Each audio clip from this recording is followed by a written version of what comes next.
Good afternoon. Appreciate your patience. I'm Dennis Watts, the Training Communication Manager for Local Government Management Services.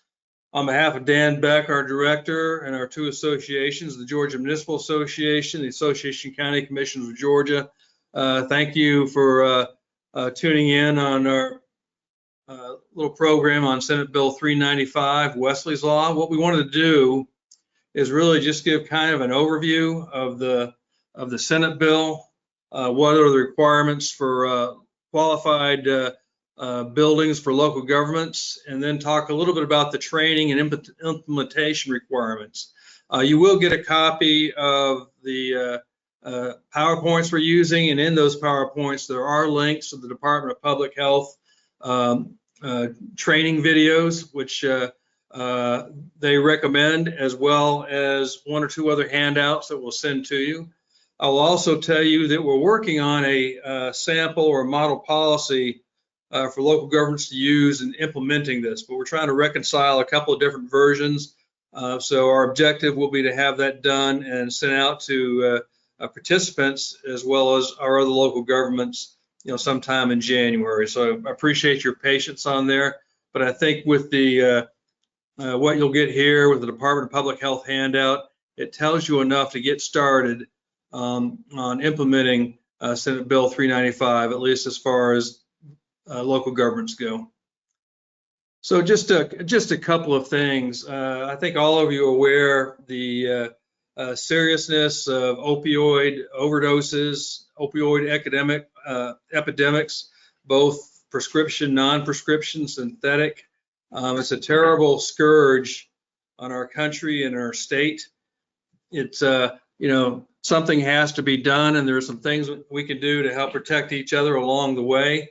But just something to keep in mind, in Georgia in 2023, there are 1,838 deaths from opioid overdose. That's a lot of people who don't need to die that do. And many of those probably, at least in many cases, could have been saved if somebody had some Narcan, some opioid antagonists available to help them recover from their overdose.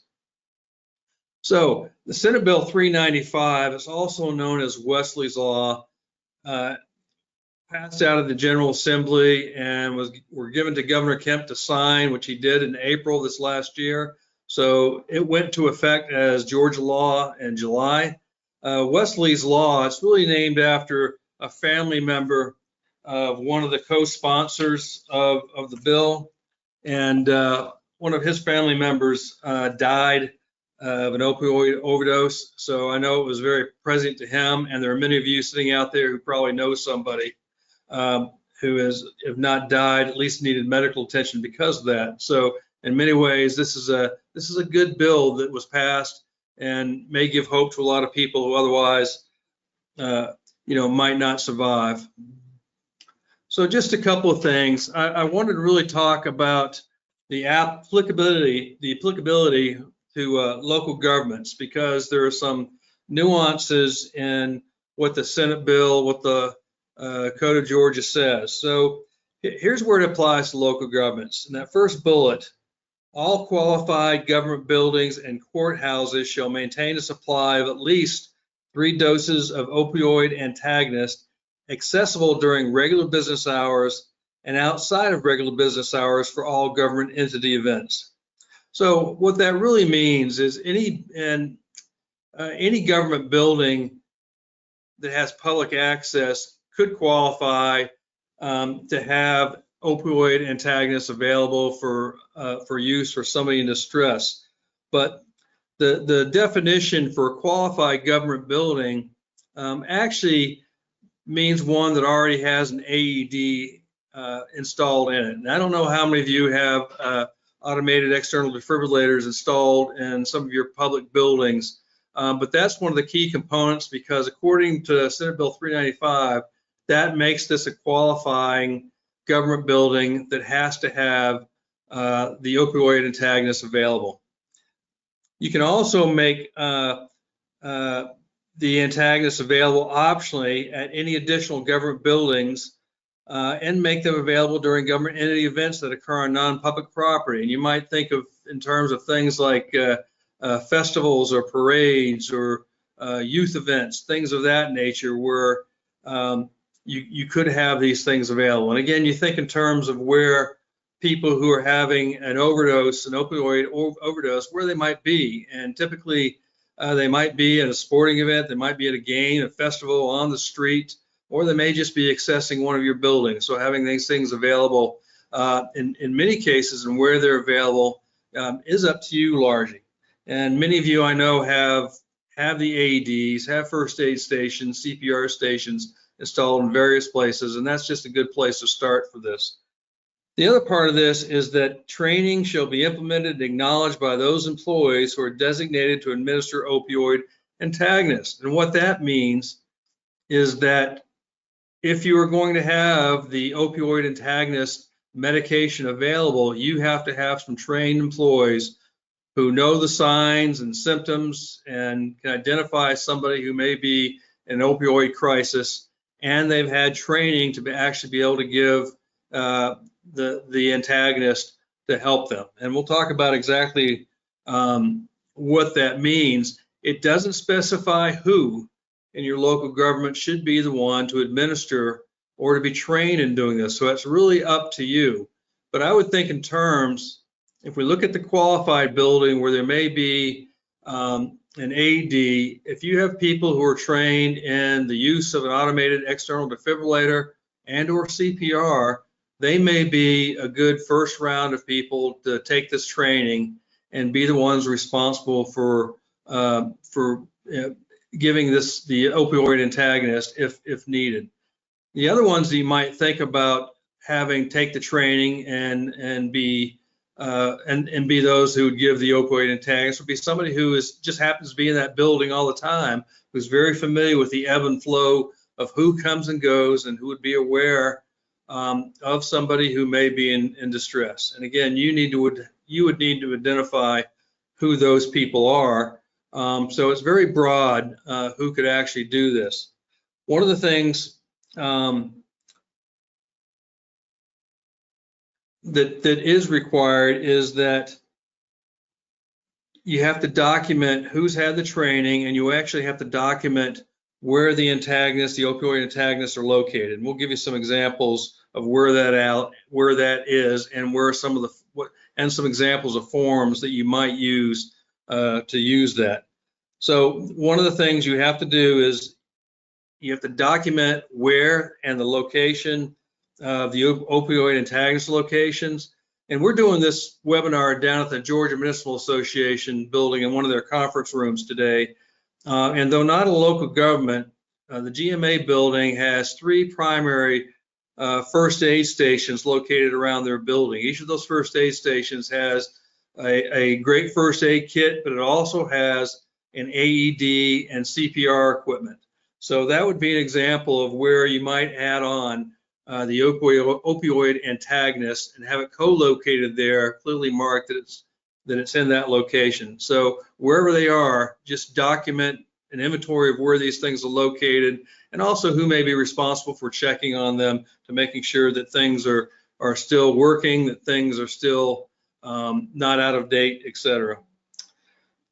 Local governments should also document opioid training and policy acknowledgement. And we're going to look at that in a little bit.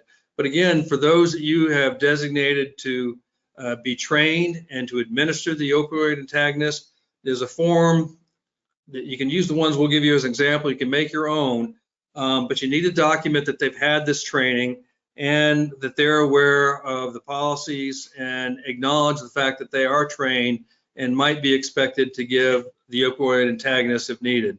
Now, here's another thing about the training. It is not mandated in the Senate bill how often you need to train people.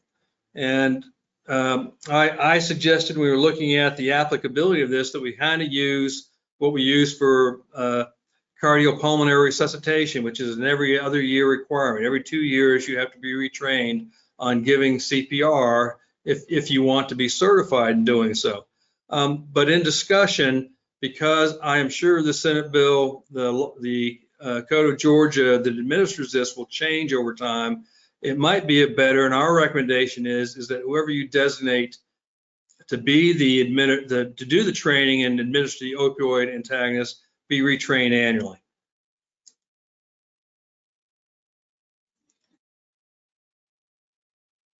So again, look at the training requirements for local governments. The first bullet says training for officials and employees must provide details about the city, county, or other local government locations containing a supply of opioid antagonists, as well as information on when and how to administer the opioid antagonist. And again, this is really just an inventory that you document with one of the forms that we'll show you of where this supply of the antagonist is kept. And again, if you have AEDs already and the cabinet is big enough, the location where you have that AED is located, that is a great place to put your opioid antagonist. Very clearly marked so people know where it is. And, just generally it's nice for all of your employees to know where those things are. Any official or employee who has completed the training requirement as indicated may administer an opioid antagonist to any person who the trained individual believes in good faith to be experiencing an opioid-related overdose. So that's the requirement. And we're going to talk a little bit specifically on the training required. But again, I want to specify there is nothing that says how often the employees who are designated should be trained. So our recommendation, at least for now, is that training be conducted annually or as needed, if more than that. So we'll look at some resources and links.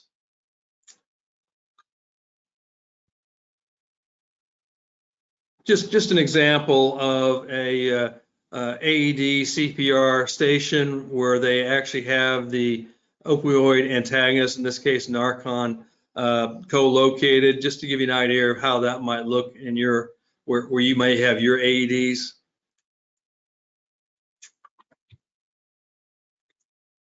So first, I guess we got to look at what is Narcan, which is the primary opioid antagonist that people usually talk about and use. It's a prescription medication that temporarily reverses an opioid overdose.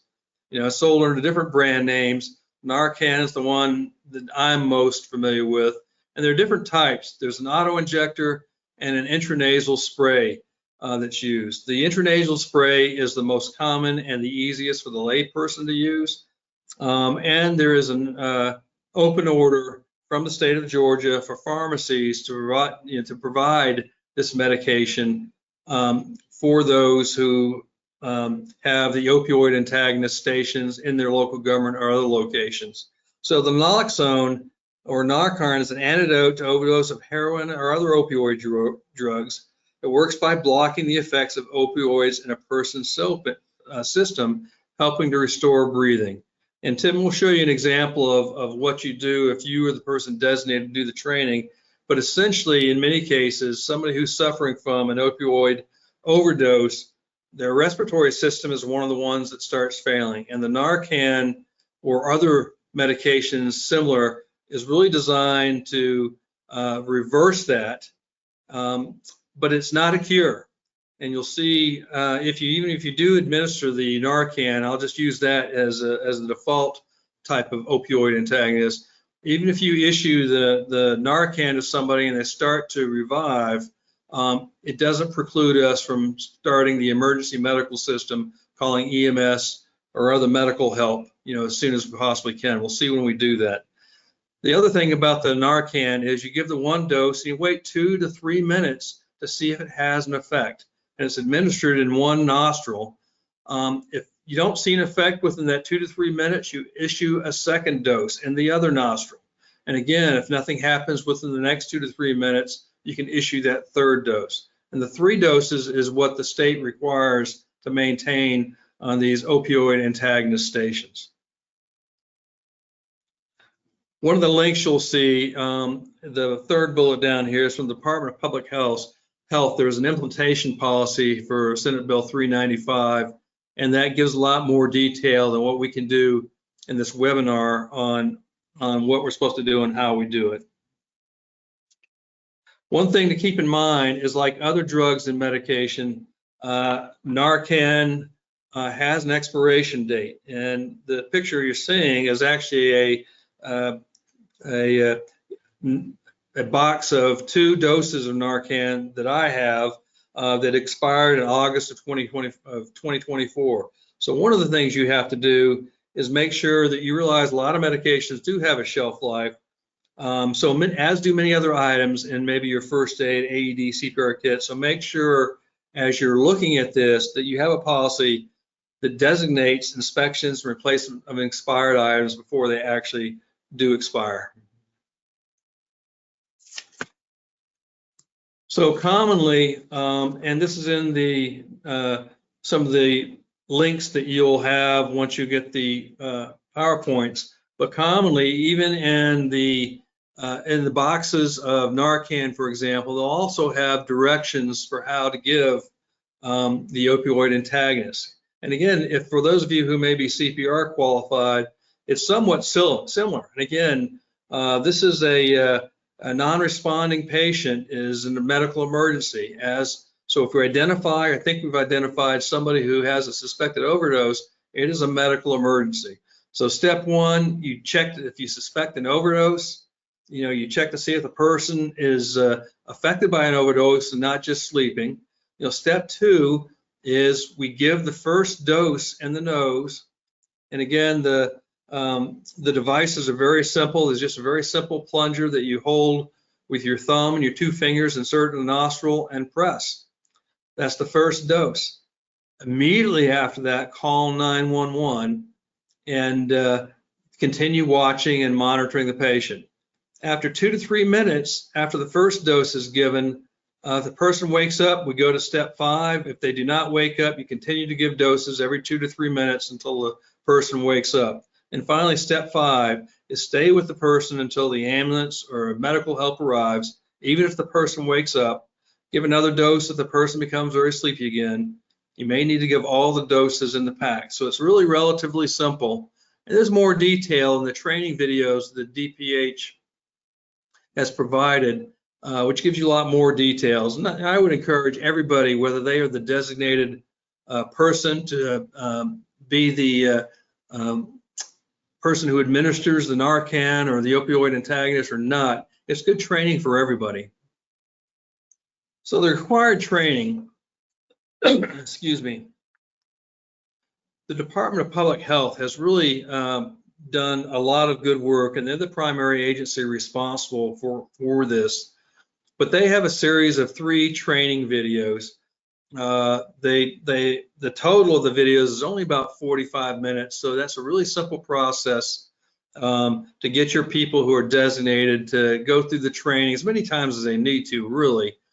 And looking at the attorneys from GMA, attorneys from ACCG, and other attorneys that we looked at, as well as other sources, pretty much say that these training videos together meet the requirement for training of the person you designate to administer the opioid antagonist. Let me see if I can't just click on and get the first one to really a 30-second video.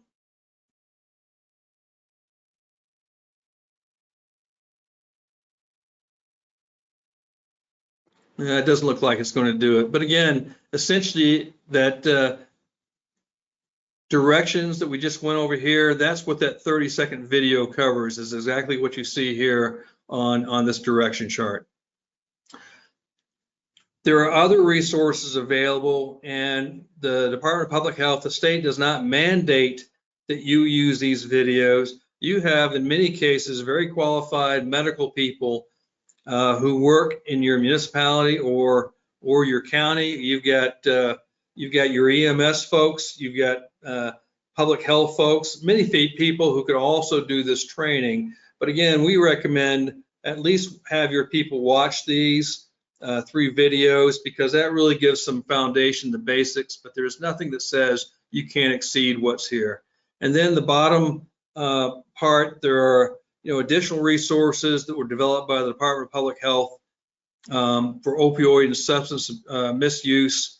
And then there's just a tremendous amount of resources out there. But to really keep it simple for the purposes of the Senate Bill 395, we want to really keep in mind what a qualified building is, which is qualified public or government building, which is one that already has an AED in it.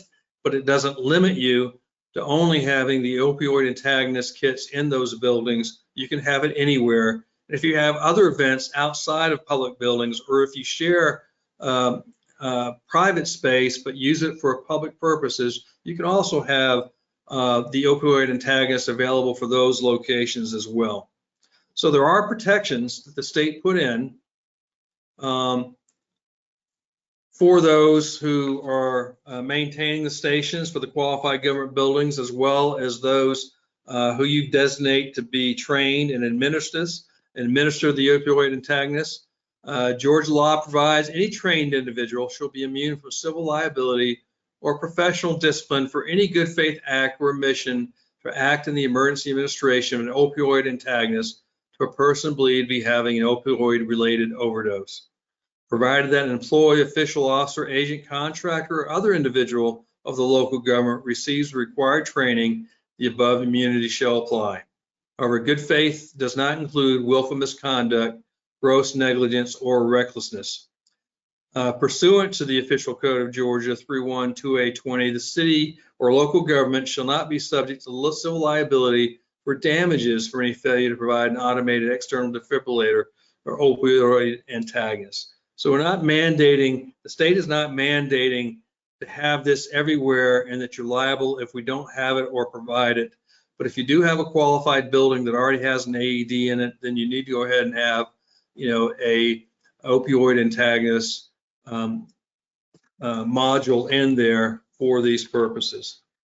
Now, as we were looking at the model policy, and again, this is not mandated by the Department of Public Health or the state, but we came up with these very simple declaratory statements on locations that you remember at the beginning we said for the qualified government buildings, you had to have the locations designated and inventory made. So essentially what this says is the following local government, qualified government buildings, and courthouses contain at least 3 doses of an opioid antagonist. And so I would put in here in the blank, I would put the name of the building, the name of the qualified government building, its address, the floor, and the location of the station where the opioid antagonist is listed. So that would be the minimum information I would put on this.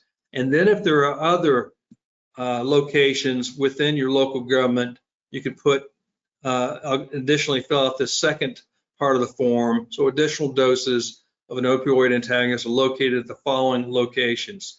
And again, this may be where you have the 3 doses in the first aid, AED, CPR, opioid antagonist medical station, but maybe you have some additional that are stored elsewhere as an easy source of supply, or where somebody can go and get some additional doses if that's what's required. The other statement is the one that you would use for those you've designated to be the trainers and the administrators of the opioid antagonist. And again, this form simply says, print the name of the employee official, and they hereby acknowledge that I have read the opioid antagonist training and administration policy and have completed the opioid antagonist administration training. I also acknowledge I've been informed that Georgia law provides that any trained individual shall be immune from civil liability or professional discipline for any good faith act or omission to act in the emergency administration of an opioid antagonist to a person believed to be having an opioid related overdose. And again, some of the language in both these statements, and the previous one and this one, are required by the state of Georgia. So I've got just a couple of frequently asked questions that I'll go over, but I wanted to know if anybody has any questions up to this point. If you want to send them to the chat room, Dan will consolidate those. Again, this is a very broad overview. There's not a lot of detail. The detail is in the links that I provided. And again, there'll be additional detail once we reconcile the different versions of a sample policy for local governments for use of opioid antagonists. So I'll just give a minute or so to see if there are any questions. And tell them if they want, they can send me an email with any questions. Yep. And we'll follow up. That will be sent with the recording. And yeah, absolutely. Dan says you can send him or me an email directly with the questions. And that you may have, or if you're not sure about something, and we'll look at those and provide the best answers, if available, that we possibly can. So what I'm going to do is I've just got a couple of frequently asked questions, and I'm just then these actually I gathered from the Association County Commission of Georgia website, where they did a quick review of Senate Bill 395, and they came up with a few frequently asked questions. So the first question is, at a minimum, what does Senate Bill 394 require? And the answer to that is, at a minimum, each local government must stock 3-unit doses of an opioid antagonist in each qualified government building and courthouse, and establish and implement an internal training and implementation policy related to the location and use of such opioid antagonists. And again, we talked about what a qualified local government building is, and the same applies for a qualified courthouse. You know, if it has an AED, then it's required to have this in it. Who is responsible for maintaining the supply of opioid antagonists? And the answer is, local governments are responsible for funding and maintaining the supply of opioid antagonists in courthouses and local qualified government buildings. The state of Georgia is responsible for maintaining a supply of opioid antagonists in state qualified government buildings. Furthermore, while the law does not specify which government employee is responsible for managing the supply and administration of opioid antagonists, it's advisable that each local government appoint a staff member to lead the effort. I've got 6 of these, and this is number 3. In which buildings are local governments required to provide a supply of opioid antagonists? And the answer is, local governments must provide a supply of opioid antagonists in courthouses and in qualified government buildings. Local governments are responsible for supplying opioid antagonists for buildings housing courts, which are under the local government's jurisdiction. Qualified government buildings are limited to those buildings which the local governing authority regularly meets, provided that such building also houses an automated external defibrillator. Accordingly, libraries, county-owned parks, city-owned parks, recreation centers, and other city or county-owned buildings are not required to house a supply of opioid antagonists under SB 395 unless the local governing authority regularly meets within such buildings and the buildings house an AED. Frequently asked question 4, what are the specific areas inside of the building where the opioid antagonist must be kept? The answer is, the law does not specify the exact location within the qualified government building where the opioid antagonist must be placed. However, the law does specify that local governments must ensure that such supply of opioid antagonists is available and accessible during regular business hours and outside of regular business hours for all government entity events. It seems appropriate to place the supply of opioid antagonists in an area that is publicly accessible. For instance, rather than keeping the supply in a maintenance closet, the opioid antagonist may be better placed in the lobby near or in the case where the automatic external defibrillator is located. Question 5, how much supply of opioid antagonists is required? The law requires that local governments supply at least 3-unit doses of opioid antagonists. It seems appropriate to appoint a staff member to regularly monitor the supply of opioid antagonists to ensure that the proper number of doses are readily available and unexpired. Question 6, how will the cost of compliance be funded? And the answer is, the local governments are expected to cover the costs. Counties are authorized to receive and administer grants, gifts, contracts, monies, and donations in order to cover the cost of supplying opioid antagonists or providing training in the administration of the opioid antagonists. Oh, I actually got a couple of other frequently asked questions here. So this touches on the training. Which staff members are required to be trained? Does not specify which employees must receive training. However, it is advisable that any trained staff members or employees have regular and frequent office hours in the building in which the local governing authority regularly meets. And who is required to train the staff members? The law states that no one employee, officer, agent, contractor, or other individual will be solely responsible for training any government entity. Instead, local governments must establish and implement an internal training implementation policy for opioid antagonist administration. it seems appropriate to collaborate with your local Board of Health to lead training efforts to ensure that county employees or city employees are prepared to be adequately administer opioid antagonists. And again, those 3 videos from the Department of Public Health, it is the opinion that those 3 meet the requirement of the training. Is it required that a specific individual be designated as responsible for administering aid within a building in case of an event? And the answer is no. It does not require a specific person to be responsible for administering the Narcan and Naloxone. Instead, it seems the intent of the bill is to have many staff members in the building who are trained individual. So again, some frequently asked questions. This thing went into effect, this law went into effect in July. As typical with laws like this, questions, cases will come up, I think, over the next 6 months to a year. And I'm sure there may be some changes made or additional guidance that may come from the Department of Public Health. So just stay tuned with all those sources, with all those resources for any changes that happen. Again, we covered some very basic things. Again, apologize for the technical difficulties at the beginning. Our goal was to really kind of give an overview of the requirements and some of the mandates from the state. The details in the training are in those additional resources through the Department of Public Health and also some of your local resources. For example, your EMS folks, your Department of Public Health folks. There are many resources that you could potentially use to help you with this. Again, if there are any questions right now, if we can, we'd be glad to answer them. If not, please feel free to email either myself, Dennis Watts, or Dan Beck, and we will do what we can. I see a couple of hands raised here, Dan. Let's see. Click on their microphone and be able to. Let's see. Yes.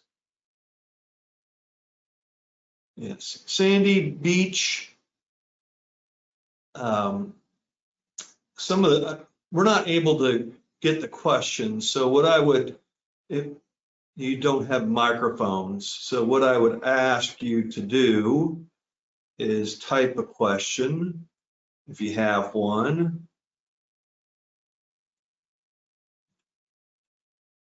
See if there's any question. Here's some questions, Dennis.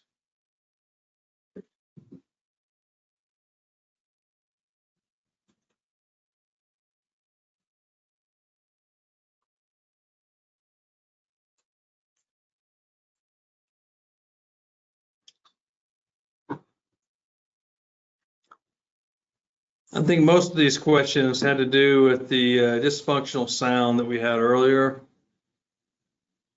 Let's see.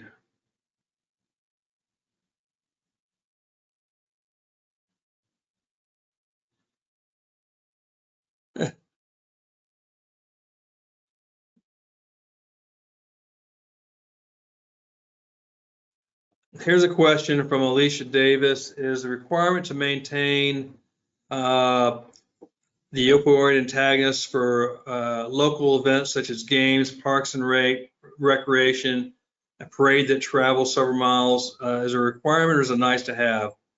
I think what the bill said was that would be up to you if you can provide that, if you want to do that, but it's not required. But again, in many cases, many of you are going to have your EMS folks out on the route and some of your law enforcement folks, and typically they will have, in many cases, the opioid antagonist as part of their kit. So that might be something to have a conversation with your law enforcement, with your emergency medical folks, and say and ask them if that would be an additional duty they may be able to perform.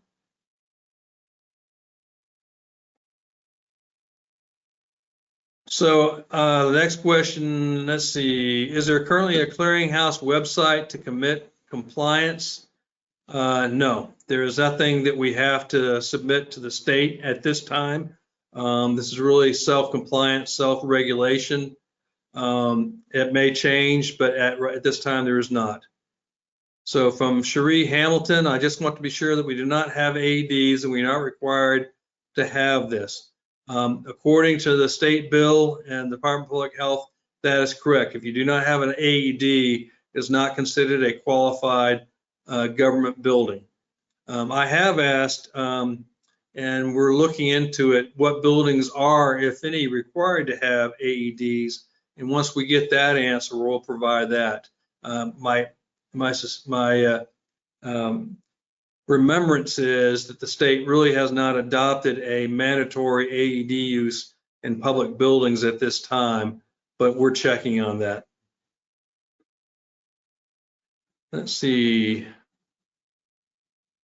And this is from Thomas Capper, would having an AED cabinet on the exterior of a county-owned building, shelter, and a public park be considered a qualified building? I think that would be one that's an additional building that you could have the opioid antagonist located in, but unless it's a public space where the public typically meets with an AED, then I don't think that one's considered a qualified local government building. That would be one of the ones that you can have as an extra if you want to. So to be from Kyria Williams, to be immune from civil liability, what training does one have to take? Let's see, scroll down. We have required all of our employees to view the 8-minute video. Is that enough training to meet the eligibility for immunity? The recommendation is that you have those employees designated to be the administrators for the opioid antagonists, take all 3 of those videos, which is approximately 45 minutes in length. The 1 8-minute video is not considered enough at this point. Randall Finley, can we get a copy of PowerPoint? Absolutely. And Ryan McDarries, this is now an over-the-counter medication that costs approximately $50 a dose, so it's not hard to get. DPH Office of EMS has Narcan grant that EMS can order Narcan through every quarter. Yes, that's true. There's a state bill that allowed that as an over-the-counter medication. I'll have to go back and look when that went into effect, but you're absolutely right. There's no prescription required for it. And there are many organizations who also will provide the opioid antagonist if asked, if you have a population that's vulnerable. From Tracy Hardy, is it possible for LGMS to create a training video, including the 3 videos, into the local GovU video training program? I won't commit to that, but there is a possibility through our other learning management system that we have called BrainShark. We might be able to create that. Thanks for the request for that. We'll look into that. Are the policy templates available on the LGMS website from Greg Dover? We don't actually have the policies reconciled at this point in time. Once we get the final, then it should be available on our website, and we'll also email that out to all our those members. that's registered. For all those that registered. Again, PowerPoint will be sent to all from Nancy Livingston. And can we email the presentation in a PDF format? I think we can.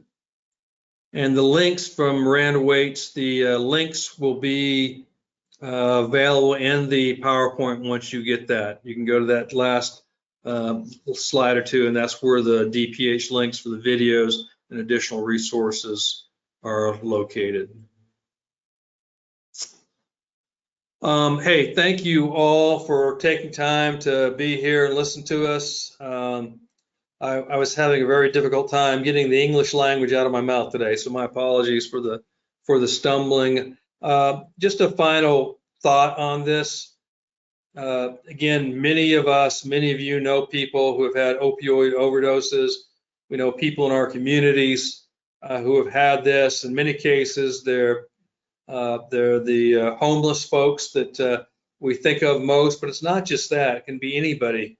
It could be somebody who's had a severe accident and have been on opioid pain medications. So it's across the gamut of our, civic life that we deal with. So I'm so happy personally that the state adopted and the governor signed this bill, I think it has the potential to make a great difference in the survivability of a lot of people out there. In many cases, the same way that the use of the automated external defibrillators and the common use of cardiopulmonary resuscitation has done. So this is just another tool, another opportunity to save somebody's life who is in distress. So again, if you have any questions or concerns, please email either Dan Beck or myself, and we'll be glad to get back with you.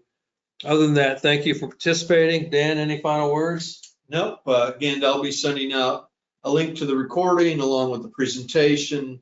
We'll be sending out later the policy, so look forward to that. Thank you all. Have a great day and have a Merry Christmas, Happy Holidays, and a great New Year coming up.